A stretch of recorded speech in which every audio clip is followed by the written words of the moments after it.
ಒಬ್ರಿಗೊಬ್ಬರು ಕೆಸರೆರಚಾಟ ಮಾಡ್ತಕ್ಕಂಥದ್ದು ಪ್ರತಿನಿತ್ಯ ನಡೀತಾ ಇದೆ. ಇವತ್ತು ನಮ್ಮ ರಾಜ್ಯದ ಗೌರವಾನ್ವಿತ ಮುಖ್ಯಮಂತ್ರಿಗಳು ವಿಧಾನಸೌಧದ ಮೆಟ್ಟಿಲುಗಳ ಮೇಲೆ ತಲೆಬಾಗಿ ತಲೆ ಇಟ್ಟು ರಾಜ್ಯದ ಜನತೆಗೆ ಸಂದೇಶ ಕೊಟ್ಟಂಥ ಒಬ್ಬ ಮುಖ್ಯಮಂತ್ರಿ. ಬಹುಶಃ ಕರ್ನಾಟಕ ರಾಜ್ಯದಲ್ಲಿ ಯಾರು ವಿಧಾನಸೌಧದ ಮುಂಭಾಗದಲ್ಲಿ ಕೆಂಗಾರ ಹನುಮಂತಯ್ಯನವರು ಕಟ್ಟಿಸಿರ್ತಕ್ಕಂಥ ವಿಧಾನಸೌಧದ ಮೇಲುಗಡೆ ಸರ್ಕಾರಿ ಕೆಲಸ ದೇವರ ಕೆಲಸ ಅಂತ ಬರೆದಿರ್ತಕ್ಕಂಥದ್ದು ನೋಡಿದ್ದೀವಿ. ಈ ರಾಜ್ಯದ ಮುಖ್ಯಮಂತ್ರಿ ಆದಂಥ ದಿನದಿಂದ ರಾಜಕಾರಣದಲ್ಲಿ ಅಧಿಕಾರದಲ್ಲಿ ಸಮಯವನ್ನು ತೆಗೆದುಕೊಂಡು ಏನು ತಗೊಂಡಿದ್ದಾರೆ, ಅಧಿಕಾರ ವಹಿಸ್ಕೊಂಡಿದ್ದಾರೆ.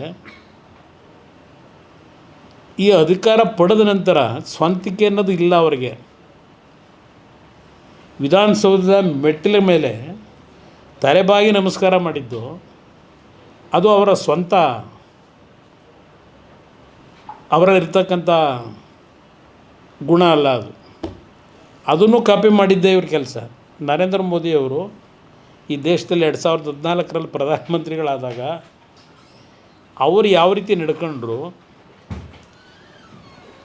ಅದನ್ನು ಇದರಲ್ಲೂ ಕಾಪಿ ಮಾಡಿದಂಥದ್ದು. ಬಹುಶಃ ನನಗೆ ಈ ಬಿಡದಿಯ ಟೌನ್ಶಿಪ್ ಇದೆಯಲ್ಲ,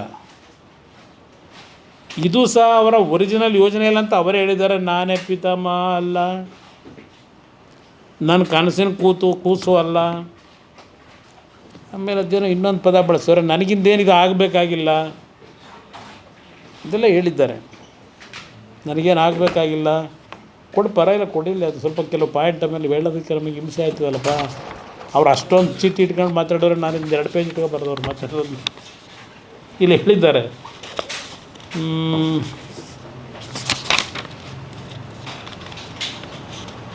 ನಾನು ಪಿತಾಮಹ ಅಲ್ಲ, ನನ್ನ ಕನಸಿನ ಯೋಜನೆ ಅಲ್ಲ, ನನಗೆ ಯೋಜನೆ ಅವಶ್ಯಕತೆ ಇಲ್ಲ. ಇವರಿಗೆ ಬ್ರದರ್ ಅವಶ್ಯಕತೆ ಇಲ್ಲದೆ ಇದ್ದ ಮೇಲೆ ಈ ಯೋಜನೆ ಕೈ ಯಾಕೆ ಹಾಕೊಂಡವ್ರೆ? ಇವ್ರಿಗೆ ಅವಶ್ಯಕತೆ ಇಲ್ವಂತೆ, ಮತ್ತು ಯಾರಿಗೆ ಅವಶ್ಯಕತೆ ಇದೆ? ಇದು ಡೆಲ್ಲಿಲಿ ಅವ್ರನ್ನ ಕರ್ಕೊಂಡೋಗಿ ಕೂರಿಸೋರಲ್ಲ. ಈಗ ಅವರಿದನ್ನು ಮಾಡೋಂತ ಹೇಳಿ ಕಳಿಸಿದ್ರು. ಅವ್ರು ಇಲ್ಲ, ನಾನು ಹೇಳಿದ್ದೀನೋ. ನಾನೀಗಾಗಲೇ ರಾಜ್ಯದ ಜನತೆಗೆ ತಿಳಿಸ್ಲಿಕ್ಕೆ ಬಯಸ್ತೀನಿ, ಈ ಪ್ರಾಜೆಕ್ಟು ಬಂದಂಥದ್ದು ಯಾವ ರೀತಿ ಪ್ರಾರಂಭ ಆಗಿದೆ, ಅದು ಅಂತಿಮ ಎಲ್ಲಿತ್ತು, ಈಗ ಅದು ಮತ್ತೆ ಯಾತಕ್ಕೆ ಪ್ರಾರಂಭ ಆಯ್ತಿದು, ಇದು 100 ಬಾರಿ ಜನತೆ ಮುಂದೆ ಹೇಳಿದ್ದೀನಿ. ಪಾಪ ಇವತ್ತು ಹೇಳ್ಕೊಂಡಿದ್ದಾರೆ, ದೇವೇಗೌಡರ ಹೆಸರನ್ನು ತೆಗೆದಿದ್ದಾರೆ. ಅದೇನೋ ಅಣ್ಣಾಜಿ ಅಂತ ಪದ ಬಳಸೋರೆ. ಕೈ ಮುಗಿತೀನಿ, ದಯವಿಟ್ಟು ನಮ್ಮನ್ನು ನೀವು ಅಣ್ಣನೂ ಮಾಡ್ಕೊಳ್ಳೋದು ಬೇಡ, ನಾವು ನಿಮ್ಮನ್ನು ತಮ್ಮನೂ ಮಾಡ್ಕೊಳ್ಳೋದು ಬೇಡ. ಅದರ ಅವಶ್ಯಕತೆ ನನಗಿಲ್ಲ. ಇಲ್ಲಿ ಪ್ರಶ್ನೆ, ಈ ಪ್ರಾಜೆಕ್ಟು ಎಲ್ಲಿಂದ ಉದ್ಭವ ಆಯಿತು? 2006 ಹೌದು, ನಾನು ಮುಖ್ಯಮಂತ್ರಿ ಆದೆ. 2006ರಲ್ಲಿ ಮುಖ್ಯಮಂತ್ರಿ ಆದಾಗ ಅದೇನೋ ಎಂ ಬಿ ಪಾಟೀಲ್ ಬೇರೆ ಪಾಪ ತೋರಿಸ್ತಾಯಿದ್ರು. ಎಂ ಬಿ ಪಾಟೀಲ್ರು ಏನು ನಮ್ಮ ರಾಜ್ಯದಲ್ಲಿ ಇಂಡಸ್ಟ್ರಿ ಮಿನಿಸ್ಟ್ರಾಗಿ ಏನು ಪಾಪ ಅತ್ಯಂತ ಪಾರದರ್ಶಕವಾಗಿ ಇಂಡಸ್ಟ್ರಿ ಮಿನಿಸ್ಟ್ರಾಗಿ ಲ್ಯಾಂಡನ್ನು ಅಲಾಟ್ ಮಾಡೋದಕ್ಕೆ ಯಾರನ್ನು ನೇಮಕ ಮಾಡ್ಕೊಂಡವ್ರೆ? ನಾನು ಕಾಣದೇ ಇರೋದ? ನಾನು ಆ ಥರ ಯಾರನ್ನೂ ಏಜೆಂಟ್ ಇಟ್ಕೊಂಡಿರಲಿಲ್ಲ ನನ್ನ ಜೀವನದಲ್ಲಿ, ಇಟ್ಕೊಂಡೂ ಇರಲಿಲ್ಲ, ಇಟ್ಕೊಳ್ಳೋದು ಇಲ್ಲ. ಅದರ ಅವಶ್ಯಕತೆಯೂ ಇಲ್ಲ ನಮಗೆ. ಈ ಪ್ರಾಜೆಕ್ಟ್ ಶುರು ಮಾಡಿದಾಗ ಬೆಂಗಳೂರು ನಗರದಲ್ಲಿ ಇದ್ದಂಥ ಒಂದು ಒತ್ತಡಗಳು ಪಾಪ ಹೇಳಿದ್ದಾರೆ. ಕೃಷ್ಣ ಅವರ ಹೆಸರು, ವೀರಪ್ಪ ಮೊಯ್ಲಿ ಹೆಸರು, ಇವರೇ ಅದಿಂಥದ್ದು ಏರ್ಪೋರ್ಟಿಂದು ಭೂಮಿ ಅಕ್ವೈರ್ ಮಾಡಿ ದುಡ್ಡು ಕೊಟ್ರಂತ 6 ಲಕ್ಷ ಇದೆಲ್ಲ ಹೇಳ್ಕೊಂಡಿದ್ದಾರೆ. ಪಾಪ ಹಳೆದೆಲ್ಲ ನೆನೆಸ್ಕೊಂಡಿದ್ದಾರೆ. ಶಿವಕುಮಾರ್ ಅವರೇ, ನೀವು ಅವತ್ತೇನು ಮಂತ್ರಿ ಆಗಿದ್ರಿ, ಆಗಿನ ಸರ್ಕಾರಗಳು ಮಾಡಿದಂಥ ಬೆಂಗಳೂರು ನಗರದ ಮೇಲೆ ಬಲಾತ್ಕಾರ ಏನು ಮಾಡಿದ್ರಿ? ಆ ಭೂಮಿಗಳ ಮೇಲೆ ಹೇಳಿದ್ರಲ್ಲ ಈಗ ಅವತ್ತೆಲ್ಲ 1.5 ಲಕ್ಷಕ್ಕೆ 2 ಲಕ್ಷಕ್ಕೆ ಪಾಪ ರೈತರು ಭೂಮಿ ಕೊಟ್ಟುಬಿಟ್ಟಿದ್ರು. ಇವತ್ತು ಅವೆಲ್ಲ 50 ಕೋಟಿ ಬೆಲೆ ಆಗಿದೆ. ಇದೆಲ್ಲ ಹೇಳ್ಕೊಂಡು ಹೋಗಿದ್ದೀರಪ್ಪ. 50 ಕೋಟಿ ಬೆಲೆ ಆಗಿದೆ, ಇಲ್ಲ ಅಂತ ನಾನು ಹೇಳಲ್ಲ. ಅವತ್ತು 1.5 ಲಕ್ಷಕ್ಕೆ ನೀವು ಅಕ್ವೈರ್ ಮಾಡಿದ್ರು, 2 ಲಕ್ಷಕ್ಕೆ ಅಕ್ವೈರ್ ಮಾಡಿದ್ರು.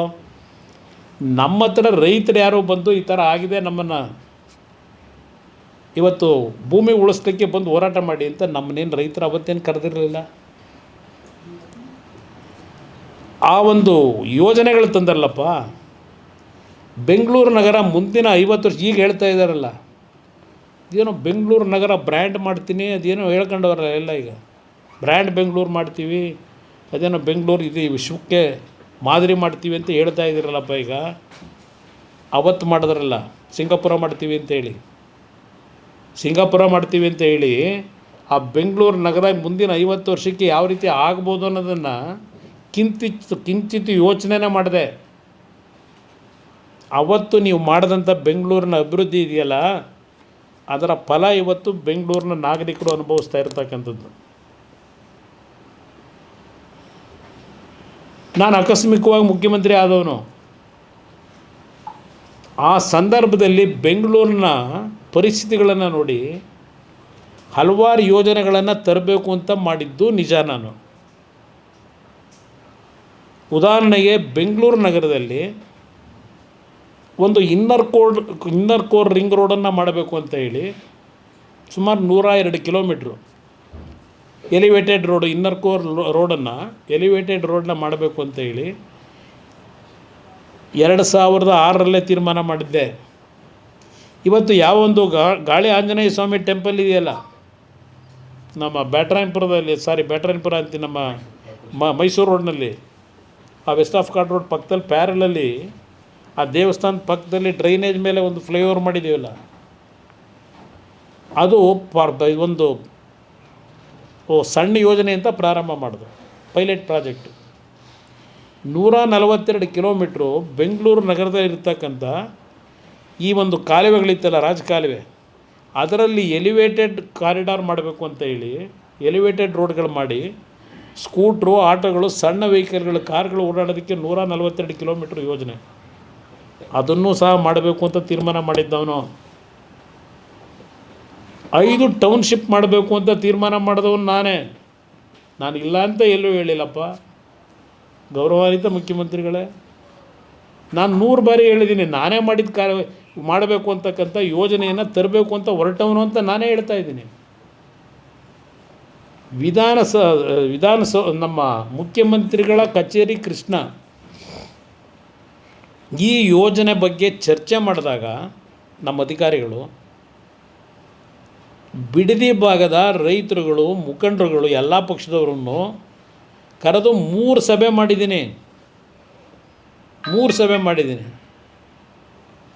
ಆ 3 ಸಭೆಯಲ್ಲಿ ಜನಗಳು ಕೊಟ್ಟಂಥ ಅಭಿಪ್ರಾಯಗಳು, ಹೆಣ್ಣುಮಕ್ಕಳು ಸಹ ಬಂದಿದ್ದರು ಆ ಸಂದರ್ಭದಲ್ಲಿ. ಅದೆಲ್ಲ ಇನ್ನೂ ಕೆಲವರು ಬದುಕಿದ್ದಾರೆ. ಅವತ್ತು ಏನು ನಡೆದಿದೆ ಘಟನೆ ಅನ್ನೋದು ನಾನಿಲ್ಲಿ ಈಗ ಕತೆ ಕಟ್ಟಬೇಕಾಗಿಲ್ಲ. ಇದೆಲ್ಲ ನಡೆದಿರ್ತಕ್ಕಂಥದ್ದು, ಬದುಕಿದ್ದಾರೆ. ಆ ಸಂದರ್ಭದಲ್ಲಿ ಯಾವೊಂದು ಕೇಂದ್ರ ಸರ್ಕಾರ SEZ ಒಂದು ಆ್ಯಕ್ಟನ್ನು ತಂದರು 2005. ಎಲ್ಲ ರಾಜ್ಯದ ಮುಖ್ಯ ಕಾರ್ಯದರ್ಶಿಗಳಿಗೆ ಪತ್ರ ಬರೀತಾರೆ ಕೇಂದ್ರ ಸರ್ಕಾರ. ಅವತ್ತು ಮನಮೋಹನ್ ಸಿಂಗ್ ಪ್ರೈಮ್ ಮಿನಿಸ್ಟ್ರು ಪತ್ರ ಬರೆದು SEZ ಜಾರಿಗೆ ತರಲಿಕ್ಕೆ ಇನ್ನು 2 ತಿಂಗಳಲ್ಲಿ ನಿಮ್ಮ ಪ್ರಸ್ತಾವನೆಗಳನ್ನು ಕೊಡಬೇಕು ಅಂತ ಹೇಳಿ ಇಡೀ ದೇಶದ ಎಲ್ಲ ರಾಜ್ಯದ ಮುಖ್ಯಮಂತ್ರಿಗಳಿಗೆ ಪತ್ರ ಬರೆದರು, ಮುಖ್ಯಮಂತ್ರಿಗಳ ಮುಖ್ಯ ಕಾರ್ಯದರ್ಶಿಗಳಿಗೆ. ಅದರ ಹಿನ್ನೆಲೆಯಲ್ಲಿ ಕೆಲವು ಅಧಿಕಾರಿಗಳು ಸಭೆಗಳು ಮಾಡಿದ್ದು ನಿಜ, ನನ್ನ ಅಧ್ಯಕ್ಷತೆಯಲ್ಲಿ ಸಭೆಗಳು ನಡೆದಿದೆ. ಅದೆಲ್ಲ ಡಾಕ್ಯುಮೆಂಟ್ ಇರ್ತದೆ, ಅದೆಲ್ಲ ಸಭೆಗಳಾಗಿರ್ತಕ್ಕಂಥದ್ದು. ಆ ಸಂದರ್ಭದಲ್ಲಿ 5 ಟೌನ್ಶಿಪ್ಪನ್ನು ಮಾಡ್ತಕ್ಕಂಥದ್ದು ಒಂದು ಚರ್ಚೆಗಳಿಗೆ ಬಂತು, ಚರ್ಚೆ ಹಂತದಲ್ಲಿ ಇತ್ತು. ಆ 5 ಟೌನ್ಶಿಪ್ಗಳಲ್ಲಿ ಒಂದು ಪೈಲಟ್ ಪ್ರಾಜೆಕ್ಟನ್ನು ಬಿಡದಿ ಹತ್ರ ಮಾಡಬೇಕು ಅಂತಕ್ಕಂಥ ಒಂದು ತೀರ್ಮಾನಗಳನ್ನು ಅಧಿಕಾರಿಗಳ ಮಟ್ಟದಲ್ಲಿ ಏನು ಚರ್ಚೆಗಳಾಗಿದ್ದವು, ಅದರ ಮೇಲೆ ನಾನು ನಮ್ಮ ಮುಖ್ಯಮಂತ್ರಿ ಕಚೇರಿಗೆ ನನಗೆ ಮತ ಕೊಟ್ಟಂಥ ಜನರನ್ನು ಕರೆದಿದ್ದು. ನಾನು ಜನಗಳನ್ನು ಏಕಾಏಕಿ ಎತ್ತು ಹೊರಗೆ ಹಾಕಬೇಕು ಅಂತ ಮಾಡಿದಂಥ ಕಾರ್ಯಕ್ರಮ ಅಲ್ಲಪ್ಪ. 3 ಬಾರಿ ಮೀಟಿಂಗ್ ಮಾಡಿದ್ದೀನಿ. ಈಗ ನೀವು ಮಾಡ್ತಿರೋದೇನು, ಮೊದಲನೇ ನೋಟಿಫಿಕೇಷನ್ ಮಾಡೋದಕ್ಕಿಂತ ಮುಂಚೆ 20 ಜನ ರೈತರನ್ನ ವಿಧಾನಸೌಧಕ್ಕೆ ಕರೆಸ್ಕೊಳ್ಳಿಲ್ಲ. ನೀವು ಕರೆಸ್ಕೊಂಡಿದ್ದೆಲ್ಲಿಗೆ? ಸರ್ಕಾರದಲ್ಲಿ ಸುಳ್ಳು ದಾಖಲೆಗಳನ್ನು ಸೃಷ್ಟಿ ಮಾಡಿ ಕಟ್ಟಿದಿರಲ್ಲಪ್ಪ. ಒಂದು ನ್ಯಾಷನಲ್ ಎಂಥ ಸ್ಕೂಲ್ ಅದು, ನ್ಯಾಷನಲ್ ಪಬ್ಲಿಕ್ ಸ್ಕೂಲು. ಏನು ಪಾಪ ಜನಕ್ಕೆ ಚಾರಿಟಿ ಎಜುಕೇಷನ್ ಕೊಡ್ತಾ ಇರೋದು, ಅಲ್ಲಿ ಫ್ರೀ ಎಜುಕೇಷನ್ ಕೊಡ್ತಾವ್ರೆ. ಸರ್ಕಾರಿ ದಾಖಲೆಗಳನ್ನು ತಿದ್ದಿ ಇದನ್ನು ಕದ್ದು ಅವನ್ನೆಲ್ಲ ದಾಖಲೆ ಮಿಸ್ಸಿಂಗು ಅಂತ ಹೇಳಿ ಒಬ್ಬ ರಿಟೈರ್ಡ್ ಅಧಿಕಾರಿ 100 ಬಾರಿ ನನ್ನ ಹತ್ರ ಬಂದರು. ಪಾಪ ಬೀದಿಗೆ ತಗೊಂಡು ನಿಲ್ಲಿಸಿದಾರಲ್ಲಪ್ಪ. ಆ ಕೆಲಸ ನಾನು ಬಿಡದಿ ರೈತರಿಗೆ ಮಾಡೋಕ್ಕೆ ಹೊರಟಿರಲಿಲ್ಲ. ಹೇಳಕ್ಕೆ ಚರಿತ್ರೆ ಭಾಳ ಇದ್ದಾವೆ.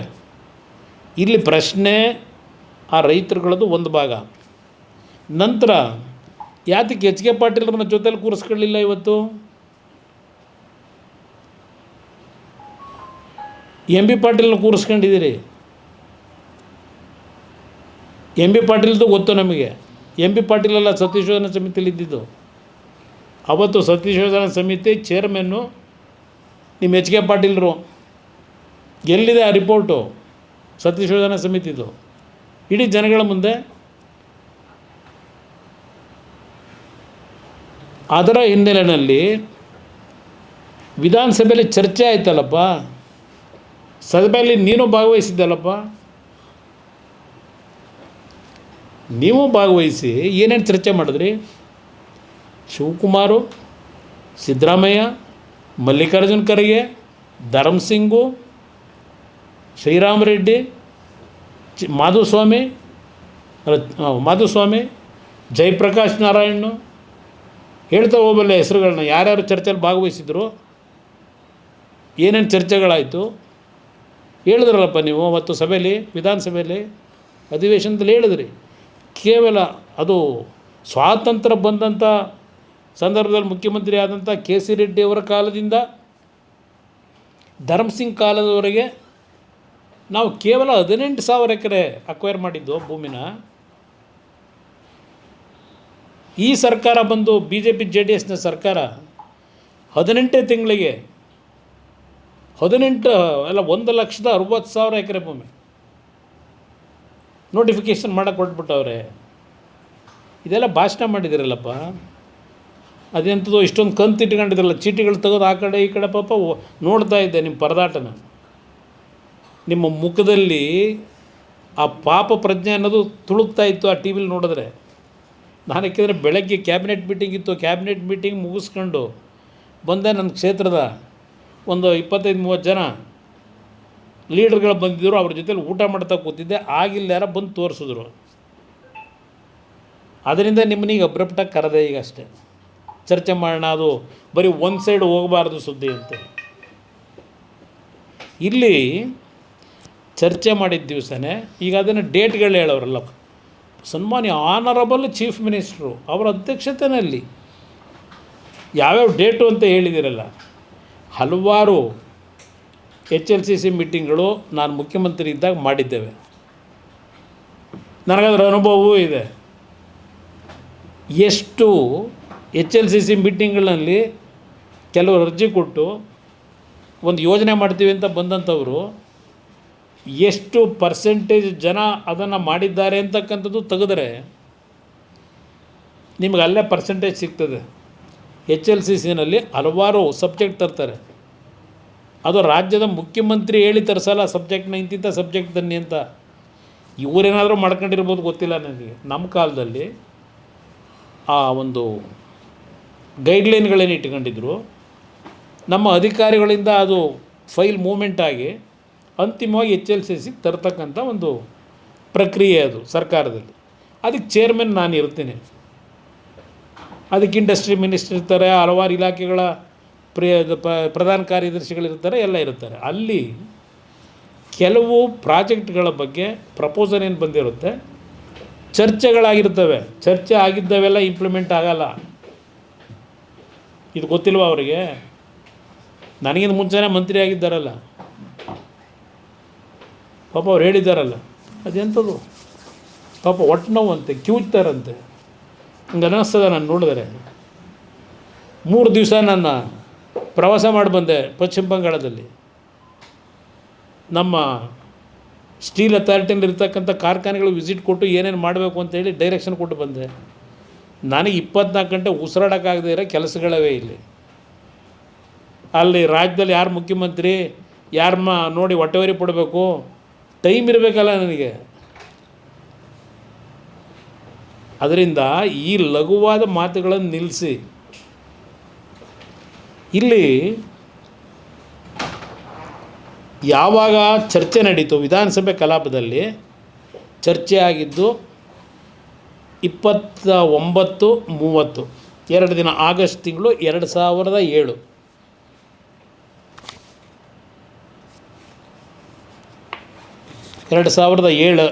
ಇದನ್ನು ಕೊಟ್ಟಿದ್ದೀನಿ ನಿಮಗೆ, ನನ್ನ ಮಾಧ್ಯಮದ ಸ್ನೇಹಿತರಿಗೆ ಇದೆಲ್ಲ ಕೊಟ್ಟಿದ್ದೀನಿ ನಾನು.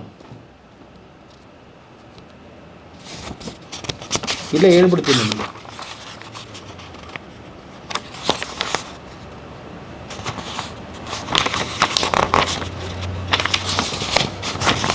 ಇದು ಹೇಳಿದ್ನಲ್ಲ, 29-30 ಆಗಸ್ಟ್ 2007 ಸುದೀರ್ಘವಾದ ಚರ್ಚೆ ನಡೆದಂಥದ್ದು. ಇವರೆಲ್ಲರಿಗೂ ನಾನು ಉತ್ತರ ಕೊಡಬೇಕಾದ್ರೆ ಅಂತಿಮವಾಗಿ ನಾನು ಹೇಳಿದ್ದೇನೆ.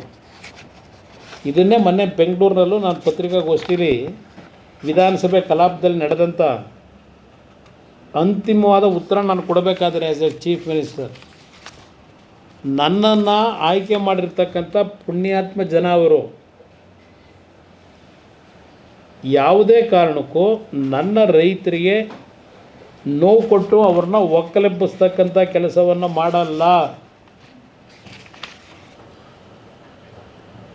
ಅದು ಮುಂದುವರಿಸೋ ಪ್ರಶ್ನೆ ಇಲ್ಲ ಅಂತೇಳಿ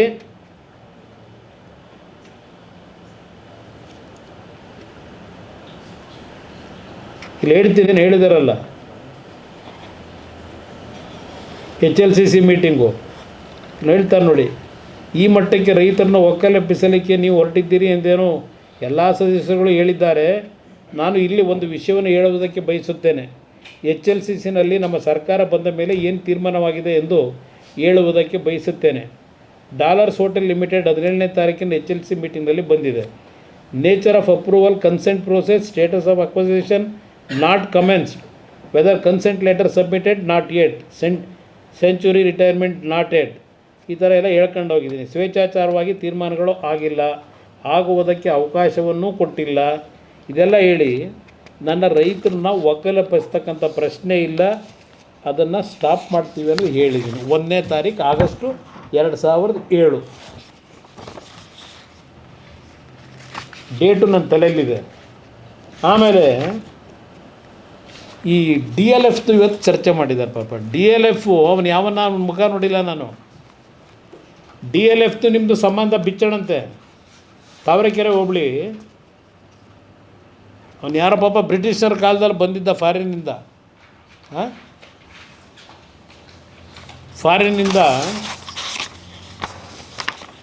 ಇದು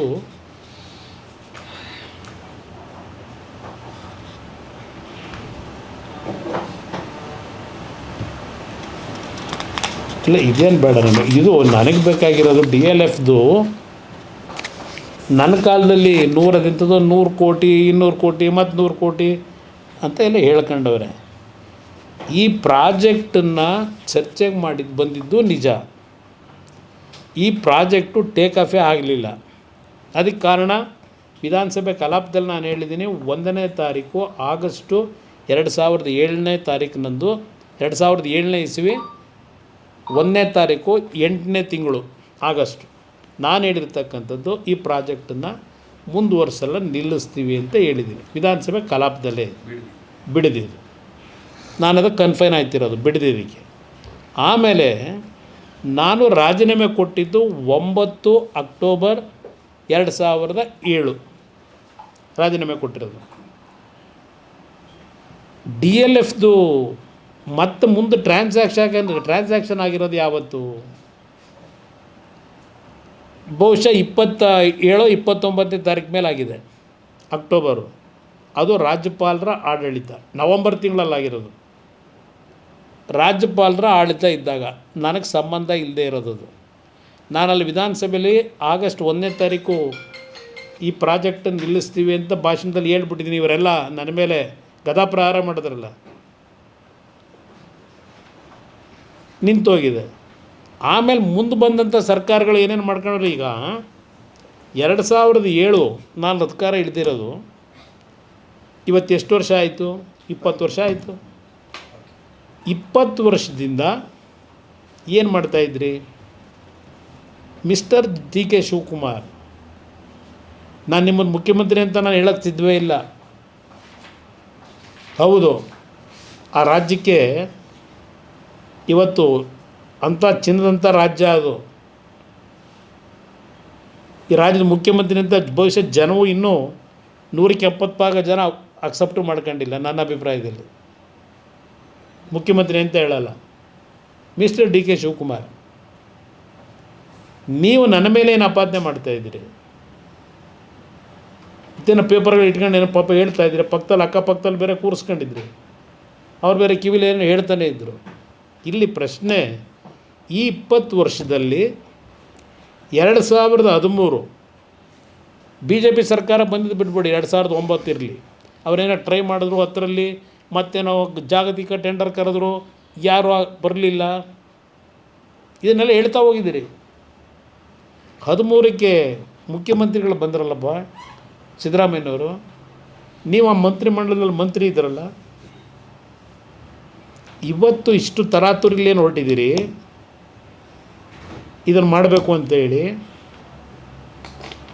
ಯಾರಪ್ಪ ನಿಮಗೆ ತಲೆಗೆ ತುಂಬಿದವರು ಇದು ಮಾಡಬೇಕು ಅಂತ ಹೇಳಿ? ಈಗ ನೀವೇನು ಮುಖ್ಯಮಂತ್ರಿ ಆದಮೇಲೆ ಮಾಡಿಲ್ಲ, ಇದನ್ನು ನೀವು ಸಿದ್ದರಾಮಯ್ಯನವ್ರು ಮುಖ್ಯಮಂತ್ರಿ ಇದ್ದಾಗಲೇ ಶುರು ಮಾಡ್ಕೊಂಬಿಟ್ರಿ ಬಂದಿದ್ದೀರಿ. ಈಗ ಹೊಸ್ದಾಗಿ ನಿಮ್ಮ ಸರ್ಕಾರ ಬಂದು ಇದು ಮಾಡೋಕ್ಕೆ ಹೊರಟ್ರಿ, ಅದನ್ನು ಹೊಟ್ಟೆ ಉರಿ ಪಟ್ಕೊಂಡು ರೈತರನ್ನ ಎತ್ಕಟ್ಟಿದ್ದೀವಿ, ಇದೆಲ್ಲ ಏನು ಹೇಳ್ತಾ ಇದ್ದೀರಿ? ಯಾವುದೇ ರೈತರನ್ನ ಎತ್ಕಟ್ತಕ್ಕಂಥ ಕೆಲಸ ನಾವು ಮಾಡಿಲ್ಲ. ರೈತರು ಸಂತೋಷವಾಗಿ ಮಾಡ್ತೀವಿ ಅಂದರೆ ಮಾಡ್ಕೊಳ್ಳಿ, ಹಿಡ್ಕೊಂಡಿರೋರು ಯಾರು ನಿಮ್ಮನ್ನ? ಈ 20 ವರ್ಷದಲ್ಲಿ ನೀವು ಈಗಾಗಲೇ ಒಂದು ಬಾರಿ ಮುಖ್ಯಮಂತ್ರಿಯಾಗಿ ಮಂತ್ರಿಯಾಗಿ ಅವತ್ತು ಕೈ ಹಾಕಲಿಲ್ಲ. ಅವತ್ತು ಕೆಲವು ಪ್ರೊಸೀಡಿಂಗ್ ಆಗಿದೆ. ಸಿದ್ದರಾಮಯ್ಯನವ್ರ ಕಾಲದಲ್ಲೂ ಪ್ರೊಸೀಡಿಂಗ್ ಮಾಡ್ಕೊಂಡವ್ರು ಅಧಿಕಾರಿಗಳು. ಕನಸಿನ ಕೂಸು ಅವೆಲ್ಲ ಇರಲಿ, ಆಮೇಲೆ ಆಗಲೂ ಕೈ ಹಾಕ್ದಂಥವ್ರು ಏನಿದೆ, ಯಾಕೆ ನಡೆಸ್ಕೊಂಬಂದ್ರಿ ಇದನ್ನು? ನಂತರ ನಾನು 2018 ಮುಖ್ಯಮಂತ್ರಿ ಆದೆ, 14 ತಿಂಗಳಿದ್ದೆ. ನಾನು ಈ ಕಾರ್ಯಕ್ರಮ ಮಾಡಲೇಬೇಕು ಅಂತ ನನ್ನದೇನಾದರೂ ಚಿಂತನೆ ಇಟ್ಟಿದ್ದರೆ ನಾನು 14 ತಿಂಗಳಲ್ಲಿ ಮಾಡ್ತಿರಲಿಲ್ವ? 14 ತಿಂಗಳು ನನ್ನ ಜೊತೆಲೇ ಇದ್ದಾರಲ್ಲಪ್ಪ ನೀರಾವರಿ ಮಂತ್ರಿಯಾಗಿ. ಯಾವತ್ತಾದರೂ ಈ ವಿಷಯ ಬಂದು ಚರ್ಚೆ ಮಾಡಿದ್ರ? ಬಿಡದಿ ಪ್ರಾಜೆಕ್ಟ್ ಬಗ್ಗೆ ಚರ್ಚೆ ಮಾಡಿದ್ದು ಬಹುಶಃ ಬೆನಕನಹಳ್ಳಿ ಚರ್ಚೆ ಮಾಡಿರಬೇಕು. ಬೆನಗಾನಹಳ್ಳಿ ಅದು ಚರ್ಚೆ ಮಾಡಿರ್ಬೋದು. ಬೆನಗಾನಹಳ್ಳಿ ಡಿನೋಟಿಫಿಕೇಷನ್, ಅಯ್ಯೋ ನಾನು ಯಾಕಪ್ಪ ಮಾಡಲಿ ಡಿನೋಟಿಫಿಕೇಷನು? ನನಗೇನು ಜೈಲಿಗೆ ಹೋಗ್ಬೇಕಾ ನಾನು? ಮತ್ತೆ ಡಿನೋಟಿಫಿಕೇಷನ್ ಮಾಡಿ. ಆ ಬೆನಗಾನಹಳ್ಳಿ ಡಿನೋಟಿಫಿಕೇಷನ್ಗೆ ಮಾತಾಡಿದ್ರಿ ಬಂದು ನನ್ನ ಹತ್ರ, ಜ್ಞಾಪಕ ಮಾಡ್ಕೊಳ್ಳಿ. ರೈತರ ಭೂಮಿದು ಡಿನೋಟಿಫಿಕೇಷನ್ ಬಗ್ಗೆ ನೀವು ಚರ್ಚೆ ಮಾಡಲೇ ಇಲ್ಲ ನನ್ನ ಹತ್ರ 18 ತಿಂಗಳಲ್ಲಿ. ಇಲ್ಲ ಬಿಡದಿ ಪ್ರಾಜೆಕ್ಟ್ ಬಗ್ಗೆನೇ ಚರ್ಚೆ ಮಾಡಲಿಲ್ಲ. ನಿಮ್ಮ ಜಮೀನು ಕೊಟ್ಟಿದ್ದೀರಾ, ಇದೊಂದು ನೈಸಿಗೆ ಕೊಟ್ಟಿದ್ದೀರಾ. ಅಯ್ಯರಾಮನೆ ಆ ಲೈನ್ ಬಂದರೆ ಕೊಡಲೇಬೇಕಿತ್ತು. ಇವತ್ತು ಈಗ ನೀವು ಇಷ್ಟೊಂದು ಪ್ರೇರೇಪಣೆ ಯಾರು ಕೊಟ್ಟಾರೆ ನಿಮಗೆ ಈ ಪ್ರಾಜೆಕ್ಟ್ ಮಾಡೋದಕ್ಕೆ? ಆಮೇಲೆ ಅದೇನೋ ಒಂದು ಹೇಳಿದಿರಿ, 1000 ಎಕರೆ ಯಡಿಯೂರಪ್ಪ ಕಾಲದಲ್ಲಿ ನನ್ನ ಅಧಿಕಾರ ಹೋದ ಮೇಲೆ ಅಲ್ಲಿ ಯಾವುದೋ ಡಿನೋಟಿಫಿಕೇಷನ್ ಆಗಿದೆ ಅಂತೇಳಿ. ಅವರು ಯಾಕೆ ಮಾಡ್ಕೊಂಡವ್ರೆ ಅಂತಂದ್ರೆ ವಿಷಯ ತಿಳ್ಕೊಂಡಿದ್ಯಪ್ಪ, ಯಾಕೆ ಮಾಡವ್ರೆ ಅಂತ. ಯಾರ್ದು ಭೂಮಿ ಯಾವತ್ತು ಡಿನೋಟಿಫೈ ಮಾಡಿರೋದು? 70 ಲಕ್ಷ ಕೊಟ್ಟರು, ನಾನು 2.25 ಕೋಟಿ ಕೊಡ್ತಿದ್ದೀನಿ. ಯಡಿಯೂರಪ್ಪನವ್ರ ಕಾಲದಲ್ಲಿ ಬರೀ 70 ಕೊಟ್ಟಿದ್ದರು, 70 ಲಕ್ಷ. ಅದು ರೈತರ ಭೂಮಿನ ಅಕ್ವೈರ್ ಆಗಿದ್ದು, ಅಲ್ಲ ಡಿನೋಟಿಫೈ ಆಗಿದ್ದು. ಸಿದ್ದರಾಮಯ್ಯವ್ರ ಕಾಲದಲ್ಲಿ ಒಬ್ಬ ತಿಮ್ಮೇಗೌಡ ಅಂತೇಳಿ ಎಕ್ಸೈಸ್ ಕಾಂಟ್ರಾಕ್ಟ್ರು ಅವರು ಡಿಫಾಲ್ಟ್ ಆಗಿದ್ದರು, ಸರ್ಕಾರಕ್ಕೆ ದುಡ್ಡು ಕಟ್ಟಿರಲಿಲ್ಲ. ಇದೇ ಸಿದ್ದರಾಮಯ್ಯವ್ರ ಕಾಲದಲ್ಲಿ ನೀನು ಒನ್ ಟೈಮ್ ಸೆಟ್ಲ್ಮೆಂಟ್ ಮಾಡೋದಾದರೆ ಇಷ್ಟು ದುಡ್ಡು ಬಿಟ್ಕೊಡ್ತೀವಿ, ನೀನು ದುಡ್ಡು ಕಟ್ಟು ಅಂದರು. 500 ಕೋಟಿನೋ 400 ಕೋಟಿನೋ 600 ಕೋಟಿನೋ ಸರ್ಕಾರಕ್ಕೆ ಕಟ್ಟು ಅಂದರು ಸಿದ್ದರಾಮಯ್ಯವ್ರ ಕಾಲದಲ್ಲಿ. ಅದರ ಬ್ಯಾಕ್ಗ್ರೌಂಡ್ ನಿಮ್ಮ ಗಮನಕ್ಕೆ ತರ್ತೀನಿ. ಯಾಕೆ ಹೋರಾಟ ಮಾಡಲಿಲ್ಲ ಆಗ? 1,000 ಎಕರೆ ಡಿನೋಟಿಫೈ ಮಾಡಿದಾಗ ಯಡಿಯೂರಪ್ಪನವ್ರ ಕಾಲದಲ್ಲಿ ಆಗೆಲ್ಲ ಹೋಗಿದ್ರು ಇವರು ಅಂತ ಏನು ಹೇಳ್ತಾ ಇದ್ದಾರೆ. ಆ ಲ್ಯಾಂಡು ಒಂದು 20 ಎಕರೆ ಬಿಟ್ಟು ಇನ್ನುಳಿದ 900 ಎಕರೆ ಆ ಕಂಪ್ನಿಯವ್ರಿಗೆ ಸೇರಿದ್ದು. ಆ ತಿಮ್ಮೇಗೌಡರು ಅಂತ ಹೇಳಿದ್ನಲ್ಲ, ದುಡ್ಡು ಕಟ್ಟಿರಲಿಲ್ಲವಲ್ಲ ಅವರಿಗೆ ಒನ್ ಟೈಮ್ ಸೆಟ್ಲ್ಮೆಂಟಿಗೆ ಸಿದ್ದರಾಮಯ್ಯನವರು ಒಂದು ಅವಕಾಶ ಕೊಟ್ಟಿದ್ರಲ್ಲ, ವಿನಾಯಿತಿ. ಅದನ್ನು ದುಡ್ಡು ಕಟ್ಟಲಿಕ್ಕೆ ದುಡ್ಡಿರಲಿಲ್ಲ ಅವ್ರ ಹತ್ರ. ಅದಕ್ಕೆ ಹೋಗಿ ಸರ್ಕಾರದ ಮುಂದೆ ಅರ್ಜಿ ಹಾಕ್ಕೊಂಡು ಡಿನೋಟಿಫಿಕೇಷನ್ ಮಾಡಿ ಸರ್ಕಾರದಿಂದ ದುಡ್ಡು ತಗೊಂಡು ಸರ್ಕಾರಿ ದುಡ್ಡು ಕಟ್ಕೊಂಡವ್ರೆ. ಇದು ದೊಡ್ಡ ವ್ಯವಹಾರ. ಅಲ್ಲಿ ಯಾರು ರೈತರ ಭೂಮಿದಲ್ಲ ಡಿನೋಟಿಫೈ ಮಾಡಿದ್ದು. ರೈತರ ಭೂಮಿ ಎಲ್ಲಿಂದ ಮಾಡ್ತಾರೆ ಡಿನೋಟಿಫೈನ? ಇದೇ ನೀವಿದ್ದರಲ್ಲಪ್ಪ ಮಂತ್ರಿ ಸಿದ್ದರಾಮಯ್ಯರ ಕಾಲದಲ್ಲಿ, ಯಾವುದು ಅರ್ಕಾವತಿ ಲೇಔಟು. ಎಸ್.ಎಂ. ಕೃಷ್ಣ ಅವ್ರನ್ನೂ ಆಳಕ್ಕೆ ಬಿಡಲಿಲ್ಲ. ಎಸ್.ಎಂ. ಕೃಷ್ಣ ಅವರು ರಾಜ್ಯಸಭೆ ಮೆಂಬರ್ ಮಾಡಿದಾರೆ. ಯಾರ್ರೀ? ಸೋತು ಮನೇಲಿ ಕೂತಿದ್ರು. ಎಸ್.ಎಂ. ಕೃಷ್ಣ ಅವರನ್ನು 94ರಲ್ಲಿ ದೇವೇಗೌಡರು ಮುಖ್ಯಮಂತ್ರಿಯಾಗಿ ರಾಜ್ಯಸಭೆಗೆ ಅವ್ರು ಹೋಗಬೇಕಾದ್ರೆ ಈ ಮನುಷ್ಯಂದ ದೇವೇಗೌಡರು ಕೊನೆ ಹಂತಕ್ಕೆ ಹೋಗಿ ಅದು ಸೆಕ್ಯುಲರ್ ಜೀವನದಲ್ಲಿ ಅಳವಡಿಸ್ಕೊಂಬಂದು ನಿಮ್ಮನ್ನು ನಂಬಿ ಅವತ್ತು ಎಸ್.ಎಂ. ಕೃಷ್ಣ ಅವ್ರನ್ನ ಕಳಿಸಿದ್ದು ನೀನಲ್ಲ ಕಣಪ್ಪ. ಪಾರ್ಲಿಮೆಂಟ್ ರಾಜ್ಯಸಭೆಗೆ ದೇವೇಗೌಡರು ಕಳಿಸಿದ್ದು. ಹೊರಗಡೆ ನಾನು ಎಸ್.ಎಂ. ಕೃಷ್ಣ ಅವ್ರಿಗೆ ಬೆಂಬಲವಾಗಿ ನಿಂತು ಪಾಪ ಹೇಳ್ಕೊತಾರೆ. ಇದನ್ನೇ ನಾನು ಹೇಳ್ತಾ ಇರೋದು. ಯಾವ ಡಿನೋಟಿಫಿಕೇಷನ್ ಬಗ್ಗೆ ನೀವು ಹೇಳ್ತೀರಿ, ಆ ರೀಡು ಅಂತ ಮಾಡಿದ್ರಲ್ಲ ನೀವು ಮಂತ್ರಿ, ಸಿದ್ದರಾಮಯ್ಯವ್ರು ಮುಖ್ಯಮಂತ್ರಿ, ಅವತ್ತು ರೈತರ ಭೂಮಿನ ನೀವು ಡಿನೋಟಿಫೈ ಮಾಡಿದ್ದು ಎಲ್ಲ GPA ಹೋಲ್ಡರ್ಗಳನ್ನು ಮಾಡಿದ್ರಿ. ರೀಡು ಹೆಸರಿನಲ್ಲಿ 450 ಎಕರೆ ಅರ್ಕಾವತಿ ಲೇಔಟಲ್ಲಿ ಎಷ್ಟು ಸೈಟ್ ಕೊಟ್ಟರೋ ಗೊತ್ತಿಲ್ಲ. 3,800 ಎಕರೆನೇನೋ ಅಕ್ವೈರ್ ಮಾಡಿ ಕೊಟ್ಟಿದ್ದ ಸೈಟ್ ಎಷ್ಟು? ಇನ್ನೂ ನಿಮ್ಮ ಯೋಗ್ಯತೆಗೆ ನಾನು 2007 ಯಾವಾಗ ನನ್ನ ಸರ್ಕಾರದ ಮೇಲೆ ಅಟ್ಯಾಕ್ ಮಾಡಿದ್ರಿ ನೀವೆಲ್ಲ, ರೈತರು ಭೂಮಿಯೆಲ್ಲ ಒಡೆಯ ಕೊಟ್ಬಿಟ್ಟಿದ್ದೀರಿ ಅದು ಇದು ಅಂತೇಳಿ, 1,60,000 ಎಕರೆ ಅಂತ ಹೇಳ್ದಲ್ಲ, ಭಾಷಣ ಮಾಡಿದ್ದೀರಿ, ರೆಕಾರ್ಡಲ್ಲಿದೆ. ಆಗಸ್ಟ್ 15, 2007 5 ಬಡಾವಣೆಗಳಲ್ಲಿ BDAಯಿಂದ ಹೊಸ ಬಡಾವಣೆ ರಚನೆ ಮಾಡ್ತಕ್ಕಂಥ ಘೋಷಣೆ ಮಾಡಿದೆ. ಶಿವರಾಮ್ ಕಾರಂತ್ ಬಡಾವಣೆ, ನಿಜಲಿಂಗಪ್ಪ ಬಡಾವಣೆ, ದೇವರಾಜ ಅರಸು ಬಡಾವಣೆ, ಅಲ್ಲಿಂದ ಶಿವರಾಮ್ ಕಾರಂತ್ ಬಡಾವಣೆ. ಈ 5 ಬಡಾವಣೆಗಳನ್ನು, ವಿಶ್ವೇಶ್ವರಯ್ಯ ಬಡಾವಣೆ, ನಾನೇನು ತೀರ್ಮಾನ ಅವತ್ತು ಘೋಷಣೆ ಮಾಡಿದೆ, ಇದರಲ್ಲಿ ಮಾಣಿಕ್ ಶಾ ಪೆರೇಡ್ ಗ್ರೌಂಡ್ನಲ್ಲಿ 20 ವರ್ಷ ಆಗೈತಲ್ಲಪ್ಪ, ಎಷ್ಟು ಸೈಟ್ ಹಂಚಿದಿರಿ ಅಲ್ಲಿ ಜನಕ್ಕೆ? ಈ 5 ಬಡಾವಣೆ ಮಾಡಿ ಇಲ್ಲಿವರೆಗೆ. ಈಗ ಟೌನ್ಶಿಪ್ ಮಾಡಿ ವಿಶ್ವ ದರ್ಜೆ, ಬೆಂಗಳೂರು ದಕ್ಷಿಣ, ರಾಮನಗರ ಹೆಸರಿದ್ದರೆ ಬೆಲೆ ಬರೋಲ್ಲ, ಬೆಂಗಳೂರು ದಕ್ಷಿಣ ಮಾಡಿಬಿಟ್ರೆ ರೈತರಿಗೆ ಏನು ಬೆಲೆ ದೊಡ್ಡ ಮಟ್ಟದಲ್ಲಿ ಬಂದುಬಿಡುತ್ತೆ. ಹೇಳ್ತಾ ಭಾಷಣ ಮಾಡಿದ್ದು ನೋಡಿದ್ದೀನಿ. ಅಲ್ಲಿ 1000 ಎಕರೆದು ಪಕ್ಕದಲ್ಲಿ ಕೂರಿಸ್ಕೊಂಡು ಹಿಮ್ಮೇಳ ಮಾಡ್ತಿದ್ರಲ್ಲ MB ಪಾಟೀಲು, ಅದು ಯಾರಿಗೆ ಮಾಡಿದ್ದು ಅಂತ ಹೇಳಪ್ಪ? ರೈತರಿಗೆ ಮಾಡಿದ್ರು ಡಿನೋಟಿಫಿಕೇಷನ್ನು BJP ಸರ್ಕಾರದಲ್ಲಿ. ತಿಮ್ಮೇಗೌಡರಿಗೆ ಮಾಡಿಕೊಟ್ಟಿದ್ದು ಅದನ್ನು ಸ್ವಲ್ಪ ಹೇಳಿ. ಇವತ್ತು ಒಂದು ಕಡೆ ಹೇಳ್ತೀರಿ, ಈಗ ಮತ್ತೆ ಇವತ್ತು ಪತ್ರಿಕಾಗೋಷ್ಠಿಲಿ ಏನೋ 2 ತಿಂಗಳು ಕಾಯ್ತಾರಂತ ತಿನ್ನುವೆ. ಯಾರು ಭೂಮಿ ಕೊಡೋಲ್ಲ, ನಿಮಗೇನು ತೊಂದರೆ ಕೊಡೋಲ್ಲ, ನೀವು ಇಟ್ಕೊಳ್ಳಿ ಭೂಮಿಯ, ಯಾರು ದುಡ್ಡು ತಗೋತಾರೆ ಅವ್ರು ಕೊಡ್ತಾರೆ ಅಷ್ಟೇ. ಇನ್ನೊಂದು ಹೇಳ್ತಾ ಇದ್ದೆ, ಡೈವರ್ಷನ್ ಆಯ್ತು ನನಗೆ. 20 ಜನ ರೈತರನ್ನ ಕರೆಸಿದ್ರಲ್ಲ ಈ 3 ನೋಟಿಫಿಕೇಷನ್ ಮಾಡೋದಕ್ಕಿಂತ ಮುಂಚೆ.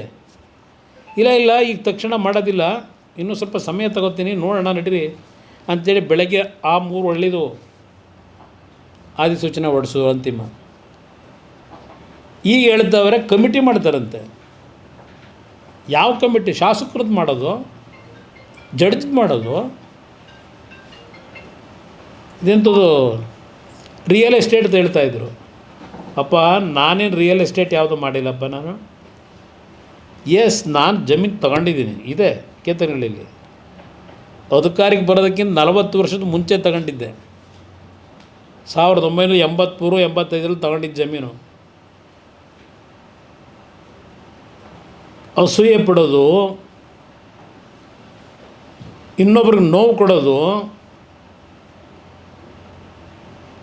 ನಿಮಗೆ ಬಂದಿರತಕ್ಕಂಥ ಚಾಳಿ ಅದೆಲ್ಲ.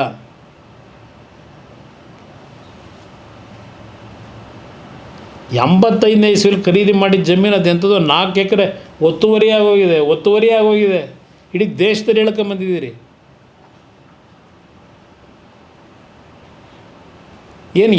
ಏನು ಪಾಪ ಕೃಷ್ಣ ಬೈರೇಗೌಡರು ಏನು ರಾಜ್ಯದ ಎಲ್ಲರದ್ದು ಪೋಡಿ ಮಾಡಿಬಿಟ್ಟಿದ್ದೀವಿ ರೈತರದು. ಹೇಳಿದ್ದು ರಾಜ್ಯದಲ್ಲಿ 2 ಬಾರಿ ಮುಖ್ಯಮಂತ್ರಿ ಆದವನು. ಆ ಜಮೀನಲ್ಲಿ ಒಂದು ಪೋಡಿ ಮಾಡಿಸ್ಕೊಳ್ಳೋಕ್ಕೆ ನನಗಾಗಿಲ್ಲ.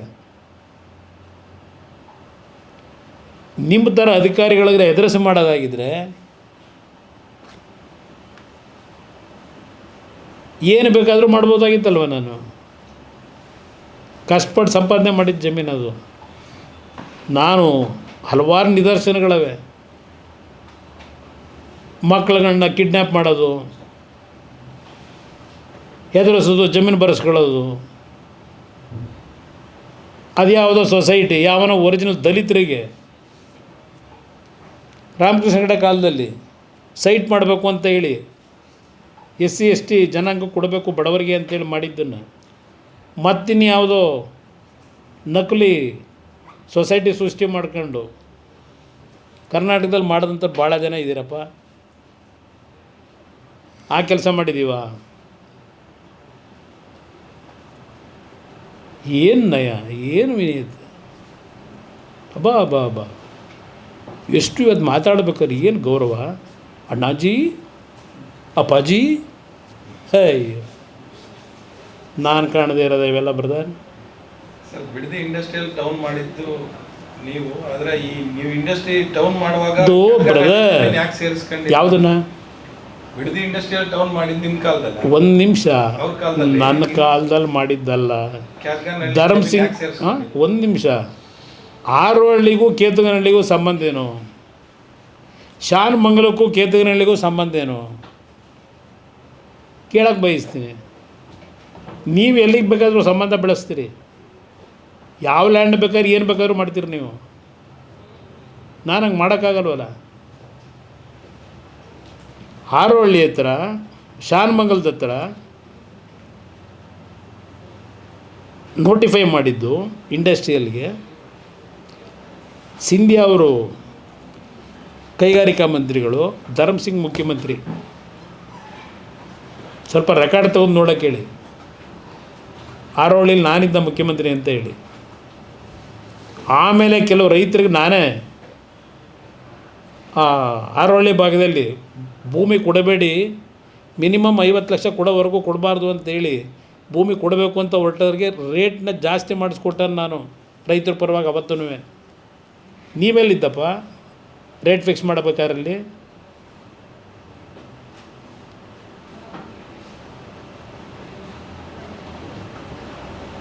ಇಲ್ಲಿ ರೈತರು ಈಗ ಇವತ್ತೇನು ನಡೀತಾ ಇದೆ, ನನ್ನ ಹತ್ರ ಬಂದು ಕೆಲವು ಹಳ್ಳಿಯ ಒಂದು ಬೈರ್ಮಂಗಲ ಭಾಗದ ಯುವಕರು ಮತ್ತು ಹೆಣ್ಣುಮಕ್ಕಳು ಬಂದು ರಿಕ್ವೆಸ್ಟ್ ಮಾಡಿದ್ರು, ಈ ಥರ ಆಗ್ಬಿಟ್ಟಿದೆ ಅಣ್ಣ, ನಾವು ಕೊಡೋಕ್ಕೆ ತಯಾರಾಗಿಲ್ಲ, ಚೆನ್ನಾಗಿ ಬದುಕ್ತಾ ಇದ್ದೀವಿ, ನೀವು ಸೈಲೆಂಟಾಗಿದ್ದರೆ ಹಾಗೆ ನಮ್ಮ ಪರವಾಗಿ ಧ್ವನಿ ಎತ್ತಬೇಕು ಅಂತ ಬಂದು ಕೇಳಿದ್ರು. ಈಗ ಮೊನ್ನೆ ಜಂಗಮಕೋಟೆ ಅಲ್ಲಿಂದ ರೈತರು ಬಂದಿದ್ರು ನನ್ನ ಹತ್ರ, ಶಿಡ್ಲಘಟ್ಟದವರು. ಅವ್ರ ಜೊತೆ ಏನು ಮಾತಾಡಿ ಕಳಿಸಿದ್ದೀನಿ ಕೇಳಿ, ಶಿಡ್ಲಘಟ್ಟದಲ್ಲಿ ರೈತರಿಗೆ.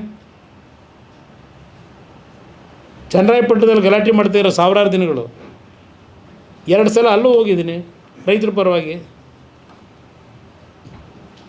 ನಾನು 9 ಇಂಡಸ್ಟ್ರಿಯಲ್ ಕ್ಲಸ್ಟರ್ 2018ರಲ್ಲಿ ಮಾಡಿದ್ದು, ಬೆಂಗಳೂರು ಸುತ್ತಮುತ್ತ ಮಾಡಲಿಲ್ಲಪ್ಪ. M B Patil, Kalaburagi, Bidar, Koppal, Chitradurga, Tumakuru, Chikkaballapur, Belagavi, 9 industrial cluster ಎಲ್ಲವಪ್ಪ. ಈಗ ಕಸದ ಬುಟ್ಟಿಗೆ ಹಾಕಿದ್ದೀರಿ. ಯಾಕೆ ಎಂ ಬಿ ಪಾಟೀಲ್ ಇನ್ನೂ ಅಲ್ಲೇ ಸುತ್ತಾ ಇದ್ದೀರಿ? ಬೆಂಗಳೂರು ಸುತ್ತನೆಯ ನೀವು ಎಲ್ಲ ಇಂಡಸ್ಟ್ರಿಗಳು ಎಲ್ಲ ರಾಜ್ಯದಾದ್ಯಂತ ವಿಸ್ತರಣೆ ಮಾಡೋರು ನೀವು ಅಲ್ವಾ? ಯಾರನ್ನ ಇಟ್ಕೊಂಡಿದ್ದೀರಿ ವಸೂಲಿಗೆ?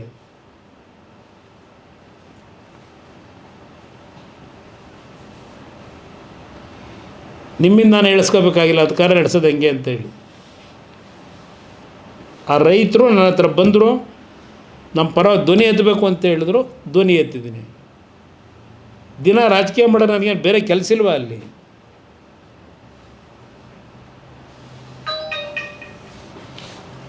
ಪಾಪ ಹೇಳಿದ್ದಾರೆ, ಪಾಪ ಹೆಣ್ಮಕ್ಳಿಗೆ ಅಯ್ಯೋ ಅಯ್ಯೋ ಬಿಡಿದಿ ಹೆಣ್ಮಕ್ಳಿಗೆ ರಿಕ್ವೆಸ್ಟ್ ಮಾಡ್ತೀನಿ, ನಮ್ಮ ಅಧಿಕಾರಿಗಳಿಗೆ ಹೊಡಿಬೇಡಿ ಎಂಥದ್ರಲ್ಲಿ ಪರಕೆಯಲ್ಲಿ ನನಗೆ ಹೊಡಿರಪ್ಪ ಅಂತ ಅವ್ರೆ.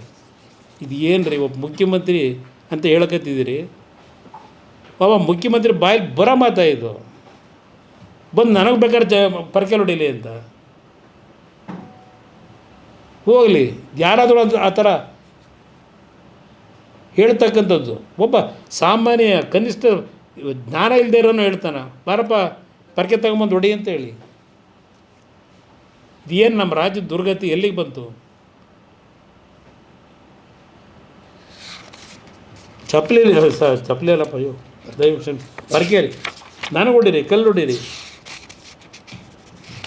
ಪಾಪ ಅಪ್ಪಾಜಿಯವ್ರನ್ನ ಕೇಳವ್ರೆ, ಗಾಂಧಿ ಪ್ರತಿಮೆ ಜ್ಞಾಪಕ ಬರಲಿಲ್ವ? ಈಗ ಬಂದಿದ್ಯಾ ಜ್ಞಾಪಕಕ್ಕೆ ಅಂತ. ದೇವೇಗೌಡರು ಅವ್ರ ಜೀವನ ಎಲ್ಲ ನೈಸ್ ಕಂಪ್ನಿ, ಒಂದು ರೋಡ್ ಆಗಬೇಕು ಅಂತ ಆಸೆ ಪಟ್ಟವರು. ಬೆಂಗಳೂರು ಮೈಸೂರು ಆಕ್ಸಿಡೆಂಟ್ಗಳಿಗೆ ಜನ ಸಾಯ್ತಾರಲ್ಲ ಅಂತ ಹೇಳಿ ಡೆಲ್ಲಿಗೆ ಬಂದರೆ ಅವರು. ಆಮೇಲೆ ಏನೇನು ಮಾಡ್ಕೊಂಬಂದ್ರಪ್ಪ? ಈಗ ಹೇಳ್ತಾ ಇದ್ದೀರಲ್ಲ, ಮಂತ್ರಿ ಆಗಿದ್ದೆ, ಏರ್ಪೋರ್ಟ್ ರೋಡು ಎಲ್ಲ ಹೇಳಿದಿರಲ್ಲಪ್ಪ. ಅವತ್ತು ನೈಸ್ ಕಂಪ್ನಿಯವನಿಗೆ ಏನು ಅಗ್ರಿಮೆಂಟ್ ಮಾಡಿಕೊಟ್ರಿ? ಆಮೇಲೆ ಏನಾದ್ರು ಡಿಸ್ಪ್ಯೂಟ್ ಬಂದ್ರೆ ಲಂಡನ್ ಕೋರ್ಟ್ ಅಂತೆ. ನಾವು ಮಾಡಿದ್ವ ಲಂಡನ್ ಕೋರ್ಟಿಗೆ?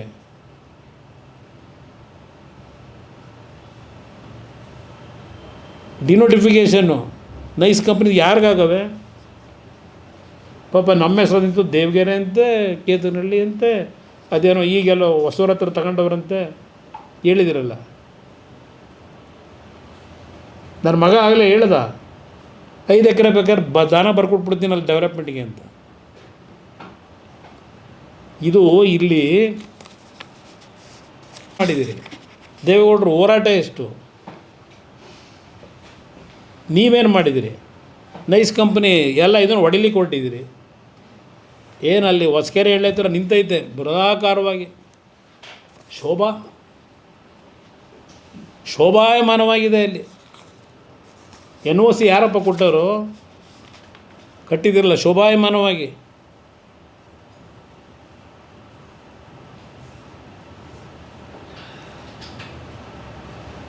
ಕಾಲ ಬರುತ್ತೆ. ಆದರೆ ಒಂದು ನಾನು ಮಾಧ್ಯಮದ ಸ್ನೇಹಿತರಿಗೆ ಹೇಳ್ತೀನಿ, ಈ ಇಶ್ಯೂನಲ್ಲಿ ನಾವು ಬರೀ ನಿಮ್ಮ ಮಾಧ್ಯಮದ ನಮ್ಮ ಸ್ನೇಹಿತರ ಮುಂದೆ ಅವರು ಹೇಳಿದ್ದಕ್ಕೆ ನಾವು ಉತ್ತರ, ನಾನು ಹೇಳಿದ್ದಕ್ಕೆ ಅವರ ಉತ್ತರ ಕೊಡೋದು, ಇಷ್ಟಕ್ಕೆ ಇದು ಸೀಮಿತ ಆಗಲ್ಲ. ಅವ್ರಿಗೆ ಏನಾದರೂ ನಾಲ್ಗೆನಲ್ಲಿ ಬಳಸಿರ್ತಕ್ಕಂಥ ಪದ ಇವತ್ತು, ಇನ್ನು 2 ತಿಂಗಳು ನಾನು ಯಾರಿಗೂ ಏನು ಅಲ್ಲಿ ಮಾಡಲಿಕ್ಕೆ ಹೋಗಲ್ಲ. ಹೇಳಿದ್ದಾರೆ ಈಗ ಕೊನೆಗೆ ಏನೋ ಜಡ್ಜ್ನ ಕಮಿಟಿನೋ MLA ಕಮಿಟಿನೋ ಏನೋ ಮಾಡ್ತೀವಿ ಅಂತ ಹೇಳಿ. ಇಲ್ಲಿ ಯಾತಕ್ಕೆ ಮತ್ತೆ 4 ಹಳ್ಳಿ ಮಾಡಿದೆಯಪ್ಪ ಇವತ್ತು? ಇನ್ನೂ ಪ್ರೆಸ್ಗೇನು ಇದಕ್ಕೆ ಹೋಗಿಲ್ಲ. ಇದನ್ನು ಅಂತಿಮ ಅಧಿಸೂಚನೆ ಹೊರಡಿಸಿ ಬಂದು ಕೂತಿದೆಯಲ್ಲ ಅಲ್ಲಿ ಪ್ರೆಸ್ ಮೀಟಲ್ಲಿ. ನೆನ್ನೆ ಪಟಾಕಿ ಯಾರು ಹೊಡೆದಿದ್ದು ಪತ್ರಿಕೆ ಟಿ ವಿಲಿ ಬರ್ತಾಯಿತ್ತಲ್ಲ ರಾತ್ರಿ, ಸಂಭ್ರಮಾಚರಣೆ ಅಂತೇಳಿ ಬಿಡದಿಲಿ. ನೆನ್ನೆ ರಾತ್ರಿನೇ ಸಂಭ್ರಮಾಚರಣೆ ಮಾಡ್ತಾವ್ರೆ ಅಂತೇಳಿ ಟಿ ವಿಲಿ ನೀವು ತೋರಿಸ್ತಾ ಇದ್ರಿ. ಅಂದರೆ ಇವತ್ತು ಈ ಹಳ್ಳಿಗಳಿಗೂ ನೋಟಿಫೈ ಮಾಡಿ ಮೊದಲೇ ಮಾಡ್ತೀವಿ ಅಂತ ಹೇಳಿ ನಿಮ್ಮ ಬೆಂಬಲವಾಗಿ ಇರೋರಿಗೆ ಪಟಾಕಿ ಹೊಡೀರಿ ಅಂತ ಹೇಳಿದ್ದೀರಾ ನೀವು? ಯಾವ್ಯಾವ ಥರ ನಡ್ಕೊಂಡ್ರೆ ಅದು ಎಂಥದ್ದು ನಮ್ಮ ಏನೋ ಪೋಸ್ಟ್ರುಗಳು ಬೇರೆ, ಪೋಸ್ಟ್ರು ಬೇರೆ. ನಾನು ಒಂದು ನಾಡಿನ ಜನತೆಗೆ ಹೇಳ್ತೇನೆ, ಈ ದೇಶದಲ್ಲಿ ಒಂದು ಪ್ರಧಾನಮಂತ್ರಿ ಸ್ಥಾನನೇ ಅಷ್ಟು ಸುಲಭವಾಗಿ ಬಿಟ್ಟು ಹೊರಗಡೆ ಬಂದಂಥವ್ರಿಗೆ ಯಾರಾದರೂ ಪ್ರಧಾನಮಂತ್ರಿ ಇದ್ದರೆ ಅದು ಒಬ್ಬ ಕನ್ನಡಿಗ. ಸ್ವಾಭಿಮಾನಕ್ಕೆ ಎಂದೂ ಧಕ್ಕೆ ಬರದೇ ಇರತಕ್ಕಂಥ ರೀತಿಯಲ್ಲಿ ಯಾರು ಕೈ ಕಾಲಿಡದೆ ಬಿಸಾಕ್ಬಿಟ್ಟು ಬಂದಂಥವ್ರು ಅಷ್ಟು ಸುಲಭವಾಗಿ ಒಂದು ಪ್ರಧಾನಮಂತ್ರಿ ಸ್ಥಾನನ. ಅಂಥ ಕುಟುಂಬದಲ್ಲಿ ಇದ್ದೇವೆ ನಾವು. ಇವತ್ತು ಈ ಕುಟುಂಬ ಮುಗಿಸ್ಬೇಕು ಅಂತ ನೀವೇನೇನು ಮಾಡಿದ್ದೀರಿ, ಈಗಲೂ ಏನೇನು ಮಾಡ್ತಾಯಿದ್ದೀರಿ ಇದೆಲ್ಲ ನಾನಿಲ್ಲಿ ಚರ್ಚೆ ಮಾಡಲ್ಲ. ಹಸುವೆ ಇದಂತೂ ಇಸಿಕತ್ತಾನಂತ ಇವತ್ತು ಅದೇನೋ ಹೇಳಲಿಲ್ಲ. ಬೀರ್ಬಲ್ ಕತೆ ಇವತ್ತು ಹೇಳಲಿಲ್ಲ. ಏನೋ ಉತ್ತಾ ಇದ್ರು ಕೈನ. ಏನಕ್ಕೆ ಸಹಿಸ್ಕೊಳ್ಳಲ್ಲ? ಎಷ್ಟು ಜನ ಬಂದೋಗಿಲ್ಲ ಜೈಲಿಗ ನೋಡಿ. ತಪ್ಪು ತಿಳ್ಕೊಬೇಡಿ, ಪದೇ ಪದೇ ಯಾಕೆ ಹೇಳ್ಕೊತಾರೆ ಅವರೇ? ಯಾಕೆ ಅವ್ರು ಹೇಳ್ತಾವ್ರೆ ಜೈಲಿಗೆ ಜೈಲಿಗೆ ಜೈಲಿಗೆ ಅಂತ? ಹೋಗಿ ಬಂದವ್ರಂತೆ ಜೈಲಿಗೆ. ಏನು ದೊಡ್ಡ ಘನದಾರಿ ಕೆಲಸ ಮಾಡಿ ದೇಶದ ಸ್ವಾತಂತ್ರ್ಯಕ್ಕೆ ಹೋರಾಟ ಮಾಡೋದ್ರ ಜೈಲಿಗೆ? ನಾನು ಹೋಗಿದ್ದೆ ಪಾಪ. ಇಲ್ಲಿ ನಮ್ಮ ಮಹೇಶಣ್ಣ ಕೂತವ್ರು ನೋಡಿ, ಇವರೇ ಕರ್ಕೊಂಡೆ ಪಾಪ. ಪಾಪ ಇಂಥ ಟೈಮಲ್ಲಿ ಒಂದು ಸಾಂತಾನು ಹೇಳಿ ನಾನು ಹೇಳಿದೆ,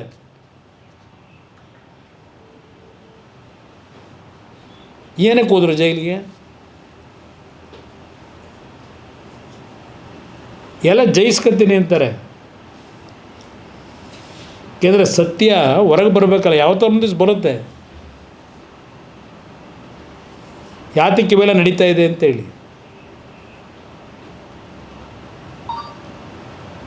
ಭಾಳ ದೂರ ಇಲ್ಲ. ಏಕೆಂದರೆ ಇದೇನೋ ಹೇಳ್ತಾರಲ್ಲ, ನಾನು ಆ ಪದ ಬಳಸಲ್ಲ, ಅದೇನೋ ಇದು ಹೇಳ್ತಾರೆ ಇದು. ಏಕೆಂದರೆ ಆ ಡೊಂಕಿನ ಪದ ಬೇಡ ಹೇಳೋದು, ಚೆನ್ನಾಗಿರಲ್ಲ. ಅವ್ರು ಬಂದಿರತಕ್ಕಂಥ ಬ್ಯಾಕ್ಗ್ರೌಂಡು ಸಾಕಷ್ಟೇ, ಬದಲಾವಣೆ ಮಾಡೋಕ್ಕಾಗುತ್ತಾ? ತೆನಾಲಿ ರಾಮಕೃಷ್ಣ ನಾನು ಹೇಳ್ಬೇಕಾಯ್ತದ ಕತೆ. ಅವ್ರು ಬೀರ್ಬಲ್ ಅಂತ ಹೇಳಿದ್ರು ಹೊಟ್ಟೆ ನೋವಿಗೆ. ತೆನಾಲಿ ರಾಮಕೃಷ್ಣ ಕರಿ ನಾಯಿ ಬಿಳಿ ನಾಯಿ ಮಾಡೋಕ್ಕೆ ಹೋಯ್ತಾನಲ್ವ, ಅದೊಂದು ಕತೆ ಇದೆಯಲ್ಲ, ಮಾಡೋಕ್ಕಾಯ್ತದ? ಬಹುಶಃ ಸಾಕು ಅವರಿಗೆ ಹೇಳೋದು. ನಾನು ಲಘುವಾಗಿ ಮಾತಾಡೋದು ನಿಲ್ಲಿಸಿ, ಆ ಮಾತಾಡಬೇಕಾದ್ರೂ ಆ ಮುಖದಲ್ಲಿ ಆ ಭಯ ಏನೋ ನೋವಂತೆ ಪಾಪ. ನೋವಿನಲ್ಲೂ ಮಾತಾಡ್ತಾವ್ರಂತೆ. ನೋವು ಪಡೋರು ಅಲ್ಲಿ ಕೂತವ್ರಲ್ಲಿ ಬೈರ್ಮಂಗಲದಲ್ಲಿ ಕಣ್ಣಲ್ಲಿ ನೀರು ಹಾಕೊಂಡ ಹೆಣ್ಮಕ್ಳು. ನಿಮಗೆ ಯಾವ ನೋವಿದೆ?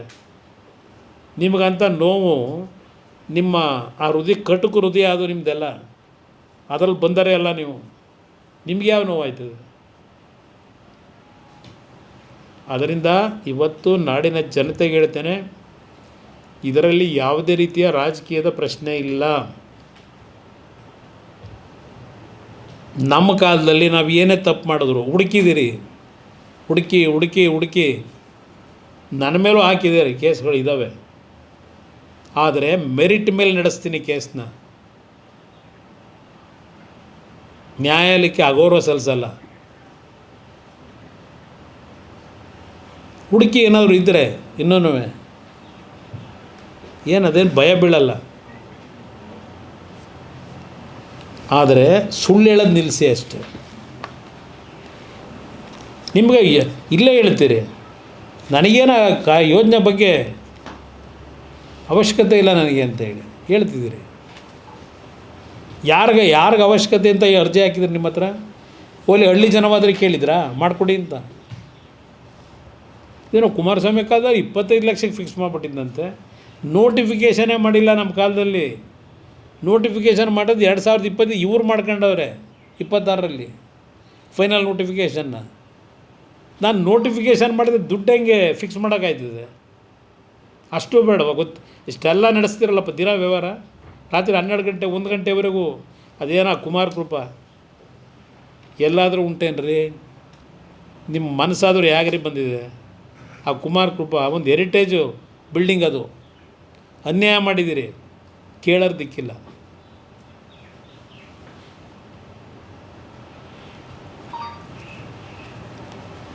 ಅದರಿಂದ ಏನಿವ ತರಾತುರಿ ಭಾಳ ವಿರಾವೇಶವೂ ಅಲ್ಲ, ಏನೂ ಅಲ್ಲ. ಅದು ಅಳುಕು ಮನಸ್ಸಿನಲ್ಲಿ.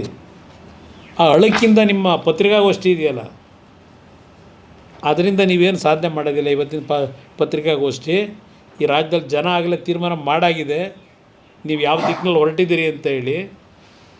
ಶಾಶ್ವತ ಅಲ್ಲ, ಯಾರಿಗೂ ಶಾಶ್ವತ ಅಲ್ಲ.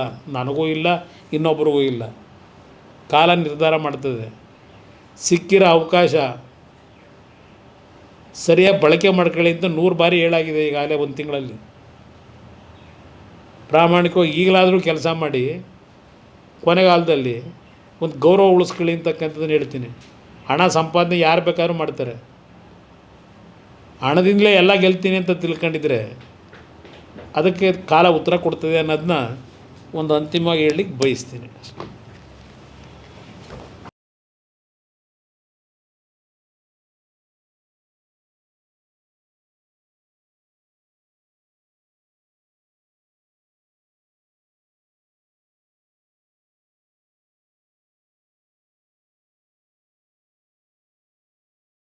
ಹೆಚ್ಚಿನ ವಿಡಿಯೋಗಳಿಗೆ ಪ್ರತಿಧ್ವನಿ ಯೂಟ್ಯೂಬ್ ಚಾನೆಲ್ ಸಬ್ಸ್ಕ್ರೈಬ್ ಮಾಡಿ, ಬೆಲ್ ಐಕಾನ್ ಕ್ಲಿಕ್ ಮಾಡಿ.